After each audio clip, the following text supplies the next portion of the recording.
Hello again, my fellow YouTubers.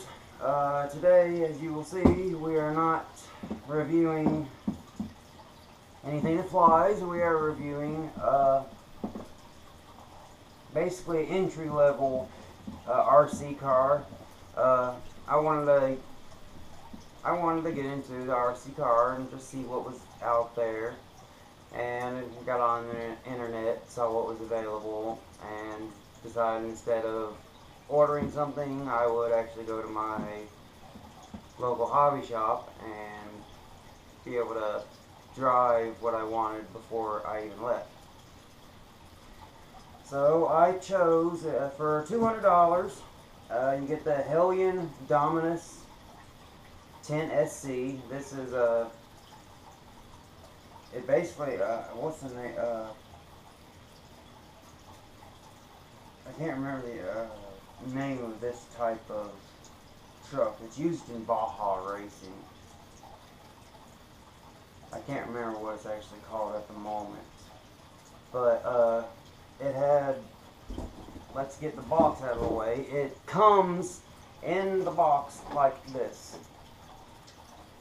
When you pull it out of the box, it looks like this, except I mounted a GoPro mount on mine so I could film things and also be able to hear the motor. A lot of people bitch and complain about the top being a counterfeit of something, of another one. I don't give a damn.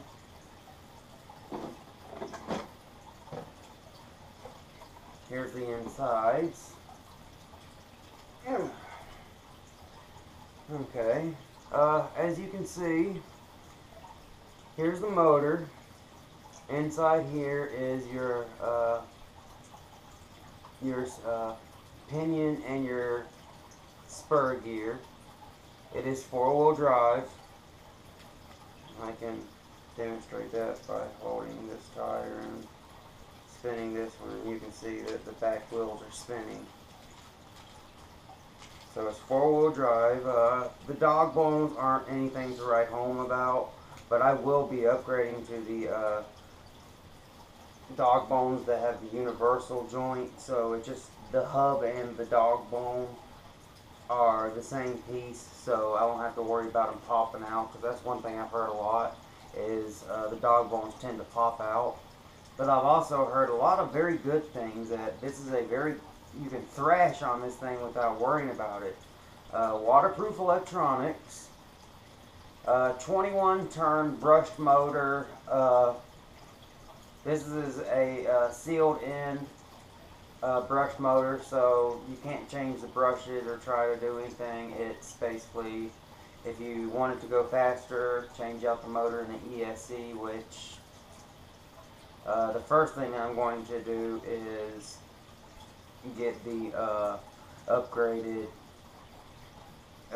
dog bones and a center differential, as I like to drive on the road quite a bit and go between, sort of like rally, because rally cars, they go from the road to the dirt, so I really need a center differential so I don't break or damage anything. And I'm also going to get a slipper clutch for when I'm on the dirt, so I mean I can go all out, all power, going all 4 wheels. And of course inside, all it is a spur gear directly attached to it. And then you have, going down the center, that little gold looking shaft is your center shaft. Dog bones are a little hard to see. They're in the center, just like they would be on a SUV or anything. They're just right there in the center. Has a adjustable suspension with these little shims. It doesn't spin, but the shims actually work well. They stay in place, and seeing that I drive on the road, I stiffen mine up quite a bit, and it doesn't do any adverse effects. The one thing I did notice when I got it is the left front dog bone is a little tight, and I would not recommend driving it through the sand, especially seeing it is an open housing motor. if you want to drive through sand, get an in runner that is completely closed and get brushless, and that's what I'm going to. I'm getting a completely brushless system with XT60 plugs. These are just Tamiya plugs. It comes with a 1800 milliamp hour, basically 1.8 amp nickel metal hydride battery. It comes with a charger that is basically, well hell, I'll show you. Let's see if I can find it on the box. Oh yeah, the transmitter is, receiver is absolutely tiny. I can show you. Let's see how well I can get to it and show you how small the receiver is on this thing.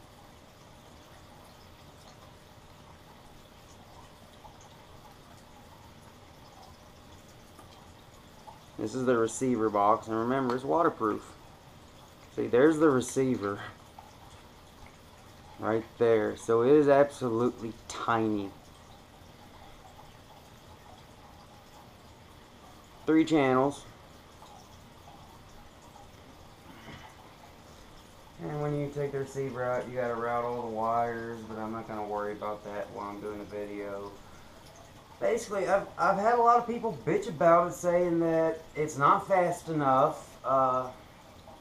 Mine gets about 25 to 30 mile an hour. I don't know if other people just have duds or I have one that's better, but I followed it in a car. I don't have a speed gun, but I followed it in a car with a digital speedometer, and I got between 29 and 30 mile an hour with a fresh battery, freshly charged and put in.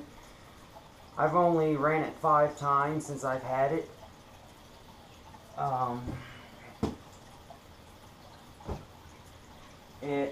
I will say it is lacking a little bit in the power department, but that's what upgrades are meant for. And I love how even on the Helion website, they not only have every replacement part you would ever need, and even more.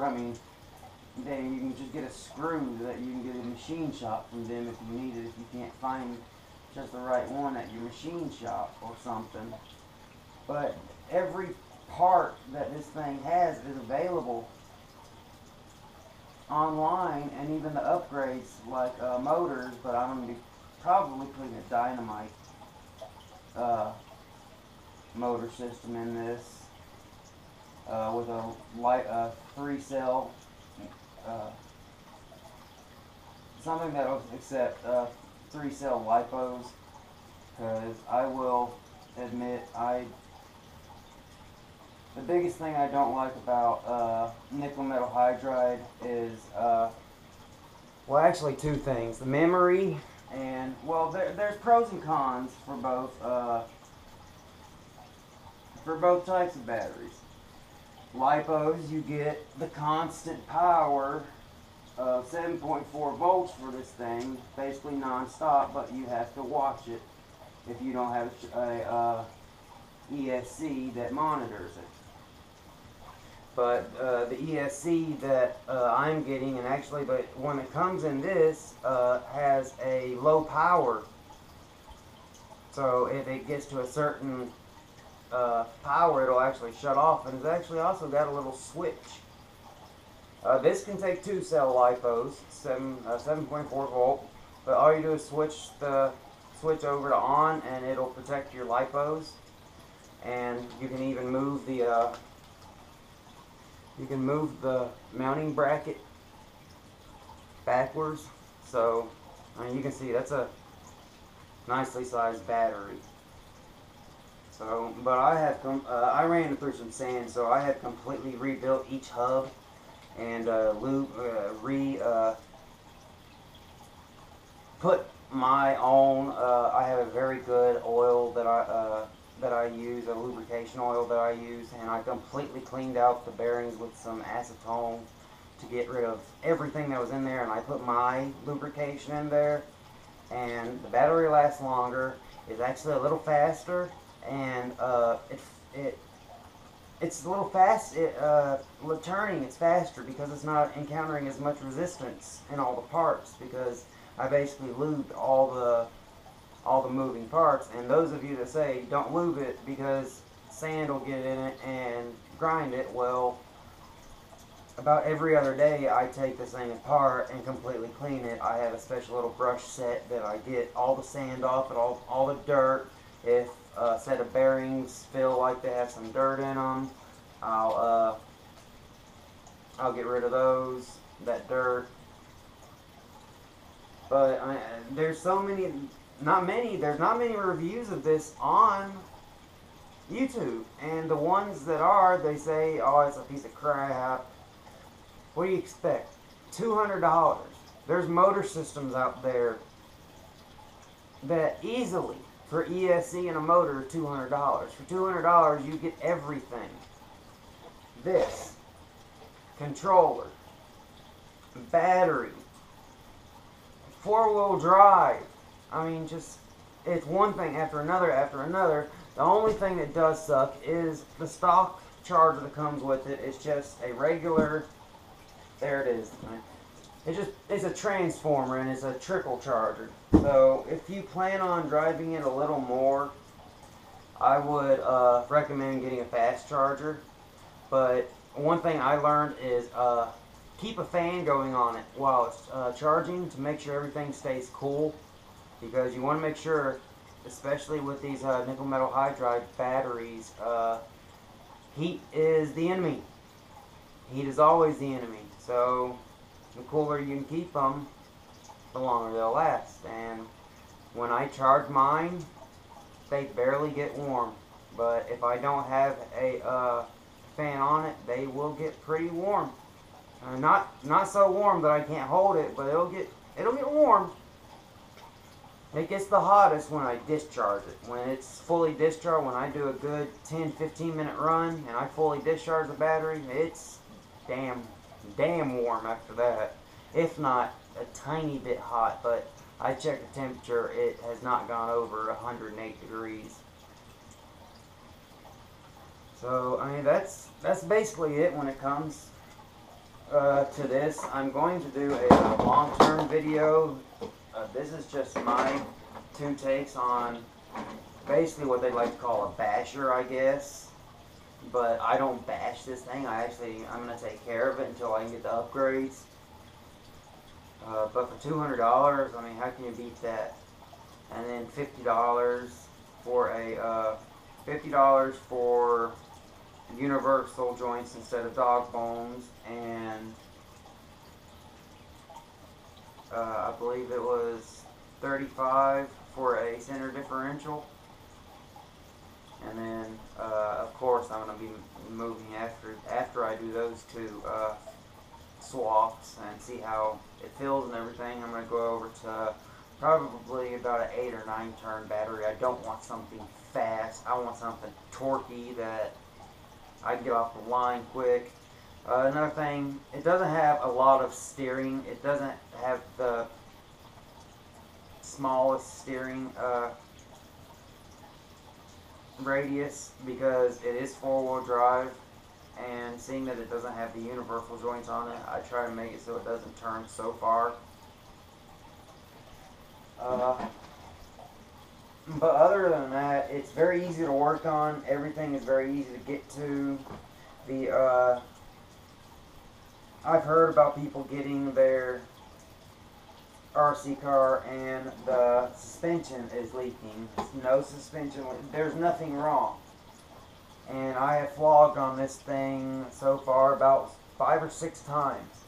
And the first time, the cool thing is the battery comes charged. So that's a plus. So it's literally ready to run out of the box except the controller. Comes with a nice little controller. I mean, it's not the best, but fits your finger really well. Sort of has like a claw shape.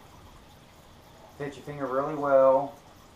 And you have your throttle trim control, your steering trim control, and then your binding and reverse buttons. Oh yeah, another really cool thing about this is the ESC. When you make adjustments on it, the ESC actually beeps. I don't know if that's a something that happens with a lot of ESCs, but people said that it's funny how you can sort of freak people out by getting next to their car and then start doing something and doing a time thing, make them think that there's something wrong with their vehicle. Well, I'm going to leave it at that. If you have any questions, like usual, down below in the comments, and I'll try to answer best I know. I'm just getting into it. I know how to solder. I know electronics, so I'm in the air, so now I'm on the ground. Next, water. So, till next time. Peace.